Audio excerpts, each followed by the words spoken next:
Hello crafters and welcome back to another video. Today I'm playing with the Advent Calendar by Art by Marlene. I did introduce that in an unboxing video and I'm having so much fun opening one door every day. So today I'm going to show you what I got up to now. So I opened the 6th door early today, so this is a super fresh video.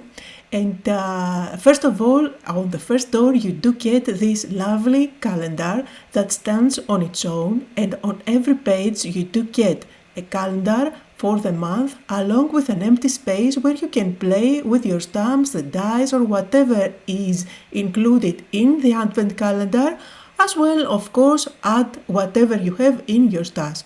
On the other side you get some space to write down something for each day. And I find this is a super cool idea. So I'm planning to decorate each month by the end of December. We are going to do 2 pages today together.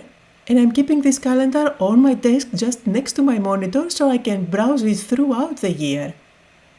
So no spoilers on this video, I'm just going to show you what you can find up to the 6th door, the 6th of December. So first of all you will get this acrylic block, really handy as we are getting stamps, and if you are starting out with crafting, this is great for you since you are getting the essentials. All you need to do is to just peel off the front and the back to make it nice and clear so that the stamps stick nicely on top. Then up to now I got 3 stamps, so let's take a close-up look on all 3 of them. And here is the first one, 4 girls having fun. I will be using all the stamps today, so you will see everything in action. Then you do get a fish. This guy is wearing a party hat and glasses. I find him adorable. Again, I will use him in one of the pages today. And then finally you get this circle, which I find super versatile and I will be using it as well. Now in one of the windows you will even get a little ink pad, black ink pad, so you can use it with the rest of your stamps. So I find that this is well thought even for beginners who don't have anything in their stash. Now it doesn't say what type of ink it is, so let's do a little test. I always like to test out my supplies to know the properties. So I don't know if this is a pigment ink and it is permanent or if it is a dye ink so I can play with water. So let's start by stamping one of the images. I'm just going to do that on watercolor paper and then I will go with a brush over it with water after making sure that the ink is completely dry. As you can see, it does smudge, so my guess is that this is dye ink. Make sure that you don't use it with watercolors. So this is great to stamp your images on top of pattern paper, on colored paper. And so I'm going to start by using first the little guy, the fish. I am going to use him for the month of August. August is the month where I'm usually on vacation by the sea. And that's why I'm planning to use the fish there.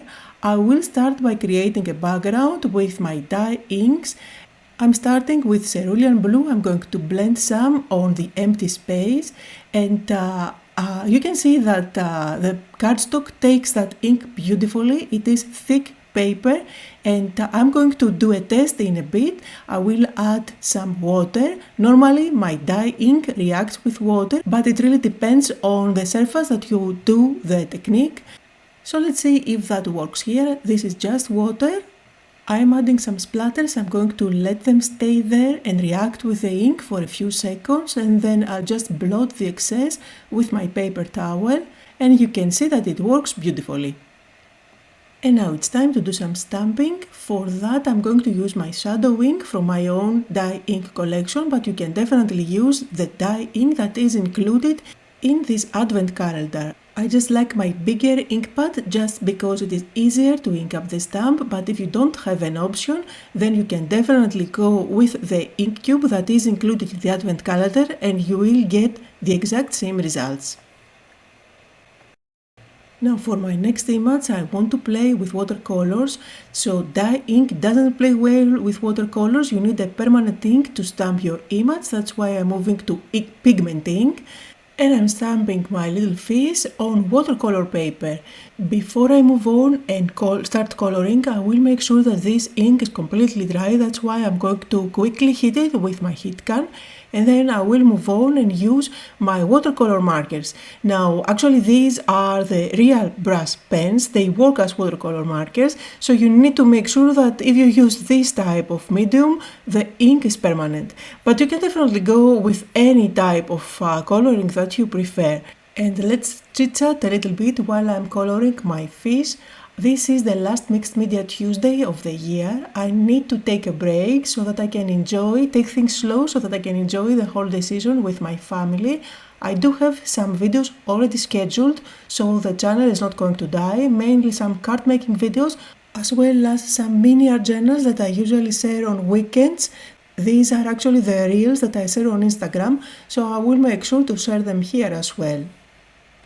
So after coloring my little guy, I'm going to use my scissors and fuzzy cut him. I'm cutting exactly where the black line is, but if you want to make your life easier, you can definitely leave a little white border. I will do that for the other page so you can see both looks. Now here, since I was cutting exactly where the black line is, I'm going all around it with a black marker. This is going to disguise any mistakes in fuzzy cutting and it's going to look perfect.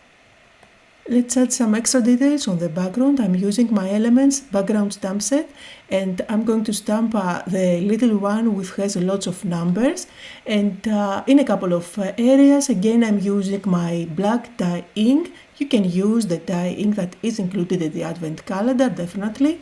I'm also going to bring in a text stamp and just stamp in a few areas.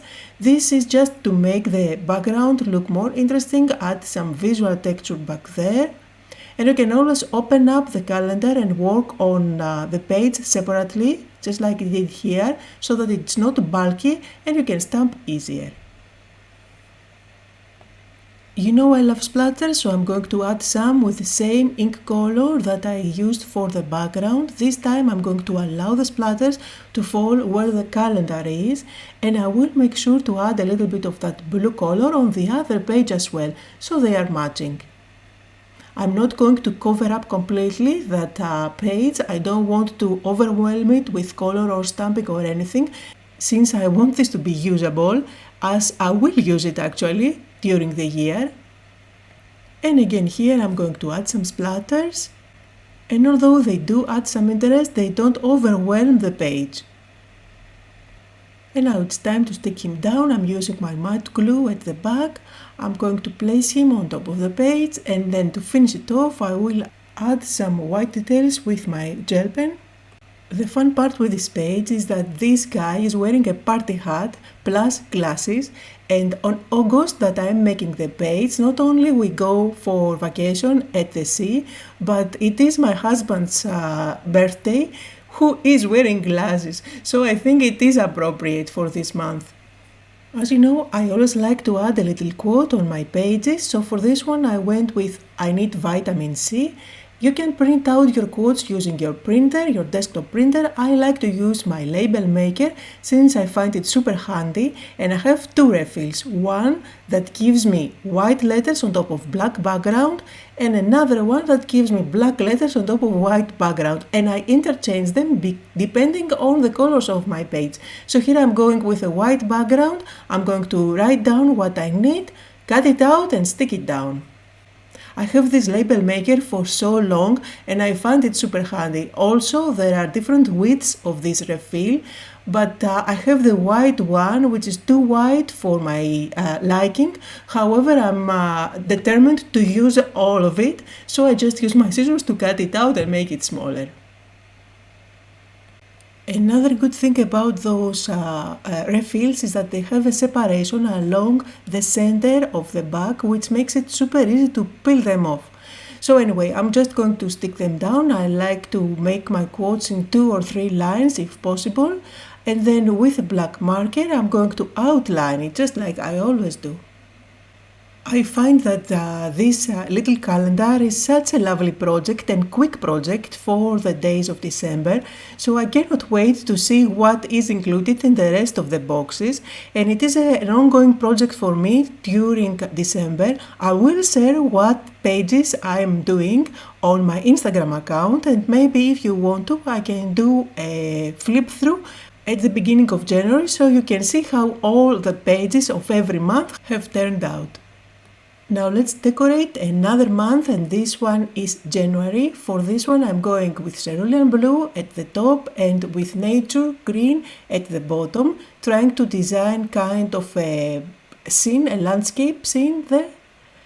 I am blending everything with my blending tools, super quick and easy, and then I will add some splatters with water just to add some interest there. I love splatters.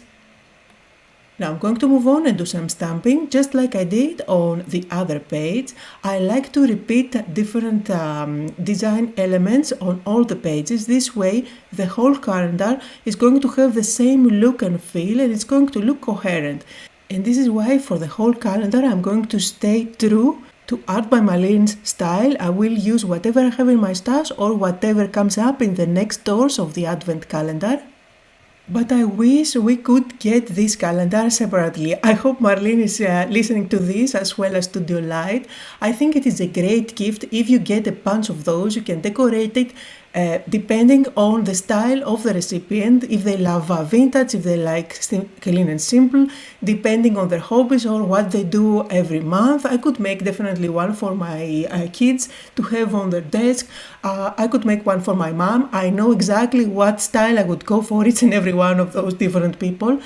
The fun part is that it's on a spiral with a good quality of paper, so you can use different types of mediums, plus you can go a little bit dimensional since the spiral allows for that. So here you see I decided to use a mushroom from one of Marlene's stamp sets that I had in my stash. I haven't used that stamp set and it was about time. So I'm stamping one of the mushrooms. I'm going to color the girls as well as the mushroom with my real brush markers and then cut them out. Now while I'm doing the cutting, I'm going to do my life easier and I will leave a little border. Just like I told you before, I wanted you to see both looks. One where you cut out exactly where the black line is, and another one where you leave a little bit of a border. Leaving a little bit of a border makes your life easier. Maybe you don't like that look, but it definitely helps the images stand out against the background. And if your background is super busy, then it is a great trick to use. Now, when I'm making a page, there is always a meaning for me behind what you see. I did explain the meaning of using the fish with the party hat on August. Now I'm going to let you know why I'm using the 4 girls for January. So for me, the 4 girls are going to represent my wishes for the new year. I was thinking that maybe they can represent resolutions for 2023, but I decided not to do resolutions this year and definitely not write them down on the first page of the year, since it is super difficult to keep up with resolutions and then you feel like a failure. So no, only positive thinking for the next year. I'm using my white gel pen, I'm going to add some highlights just like always, and then my 4 wishes for the next year are happiness, health, prosperity and success, which I'm going to stick them down and outline them just like always. On the opposite page, you can definitely go ahead and add a little bit of coloring, just like I did for the month of August, so that you introduce some color there. And finally, it's time to add some splatters on both my months, August and January. So that was the project for today. Here are some close-up photos on January and August of my new calendar for 2023. I hope that you had fun, that you got inspired. Links to everything I used can be found down below in the description. Thank you all so much for joining me, and I hope you will all have a wonderful holiday season.